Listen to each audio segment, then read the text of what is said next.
یہ سارے ممالک حدیث میں موجود ہے کہ مسلمانوں کے ہاتھوں سے نکل جائیں گے جنہیں یہودی گریٹر اسرائیل میں شامل کرتے ہیں۔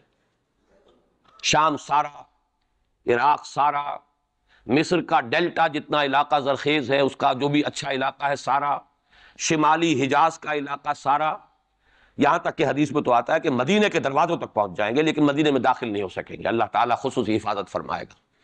لیکن یہ کہ مدینے کے دروازے، اب مدینے سے اوپر کتنا حجاز کا علاقہ ہے، عرب کا، سعودی عرب کا، ترکی کا بھی مشرقی علاقہ جو ہے، یہ سارا موجود ہے، حدیث کے اندر موجود ہے۔ تو یہ بڑی تلخ بھٹی آنے والی ہے۔ یہ کیوں ہے سزا؟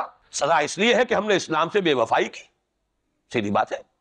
اللہ کو تو نہ ہم سے کوئی دشمنی ہے نہ ہمارے دشمنوں سے کوئی اس کی دوستی ہے، معاذ اللہ ثم معاذ اللہ۔ اس کی دوستی کہاں، کفار سے کہاں ہوگی؟ نبوکدنضر کے ہاتھوں بنی اسرائیل کو پٹوایا تھا اگر، تو کیا نبوکدنضر سے دوستی تھی اللہ کی؟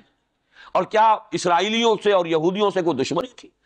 معلوم ہوا کہ اللہ کا معاملہ جس قوم سے بھی ہے، کووننٹ ہے، وہ میثاق ہے ہمارا اللہ کے ساتھ، میثاق قرآن ہے ہمارا، ان کا میثاق تورات تھی، پکڑو اس کو، خذوا ما آتیناکم بقوۃ، پکڑو اس کو مضبوطی کے ساتھ جو ہم نے تمہیں دیا ہے۔ اگر اس سے بے وفائی کرو گے تو ہم سے کوئی تعلق نہیں، بلکہ تم مجرم ہو گئے اصل۔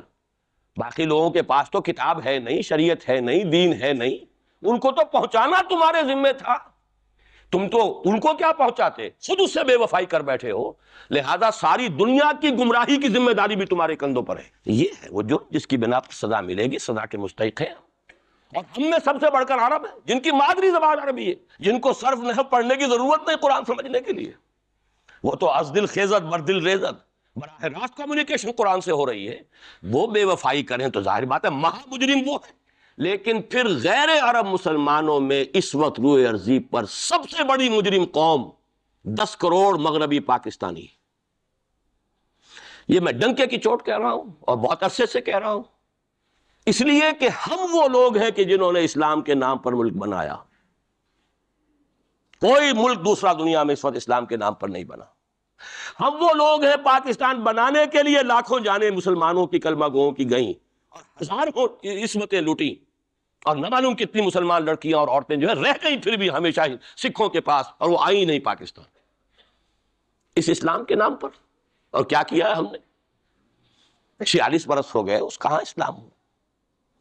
لہذا اس سے بڑی مجرم قوم عربوں کے بعد ہم یہ کہہ سکتے ہیں ہمارا عام آدمی قرآن نہیں پڑھتا، قرآن جانتا نہیں، ٹھیک ہے، اپلی ہے کچھ نہ کچھ، اس اعتبار سے ان کے بعد نمبر ہمارا ہے، لیکن باقی پوری دنیا کے مسلمانوں سے بڑھ کر مجرم